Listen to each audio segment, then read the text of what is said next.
Garuu wanti amantoonni keenya dhagaan maali? Waldaan Makaana Yesuusii waldoota Swiidinii, waldoota Jarmanii warra homosekshuaalii qeesii godhanii fi dhiira wal fuusisaniif dubartii wal fuusisanii wajjinii michumaa uumteedhanii odeessan. Kun dhugaa miti. Amantoonni keenya dhugaadhaa kuni jedhanii gaafachuu qabu. Anis dhaamsi gosa kana. Isa kana duwwaa irrattuu miti. Waanuma kamirrattiyyuu akka dhaga'aniini amanuutu hin ta'in gaafachuu. Dhageenyaan gaafachuu erga gaafatanii booddee immoo dhugaasaa bira erga ga'anii wal hubachiisuu barbaachisa. Bara kana garuu akkuma dhaga'een gurrarraan dubbachuu jalqaba namni. Dhugumaan isin jedha dhiifama naa godhaa. Gurra isaa dhagaa yoom akka afaan isaa bira ga'uun beekamu. Inni imtiyyuu immoo akka gurrarra ga'etti miti kan inni dubbatamu deebi'ee jechuudha. Kanaaf odeeffannoo gara oduutti riwumeriitti tun jijjiiriin. Warri immoo oduu jal'aa sanatti gammadan jiru.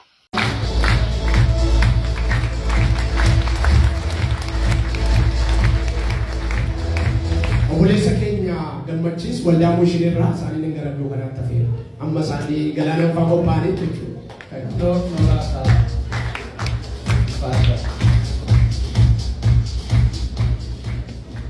Attamoottan. No. Attamooltanii ejjanii walaachuu shaamba amarfaa malee shaashaalee guyyaan irraa guyyaa keessan. Ameen. Guyyaan irraa kan kootedha. Guyyaan irraa kan kooti. Cheekan yeneen haat godhu. Cheekan yeneen haat. Galanii waaqayyoof ta'u waldaa Mushiin waldaa afaan Oromootii fi waldaa Mushiin afaan Amaariffaatiin gabaabsee dubbadha.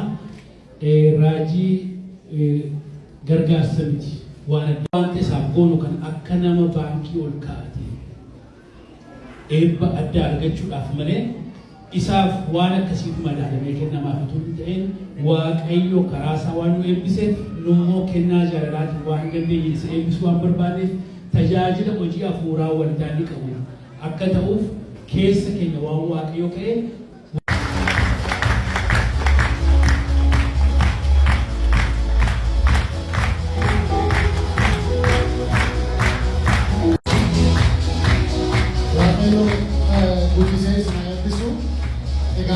Silas miti mesana beeku wanta ta'eefi raajiinis sana waan beekuu qabu akkuma nisriitti mesanatti hunduma isaa walitti sassaabee amma kennaa jira. Waaqayyo guddisees na eebbisu laakunoo si fuulduratti waaqayyo guddatu.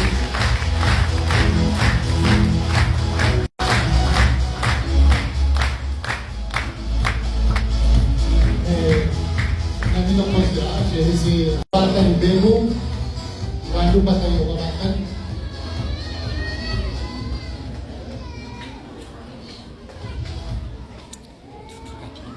Nagaa waaqayyo hunduma keessanii egaanus jaalladha. Raajii masarratti qabnu ibsuuf roofan isaanii baasaa kan ta'e jaala isaaniif qabnuuf jecha bakka dubartoota waldaa gurra bakka buune kennaa tokko kana kennuuf Sinaa eebbisi.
Sinan tajaajila.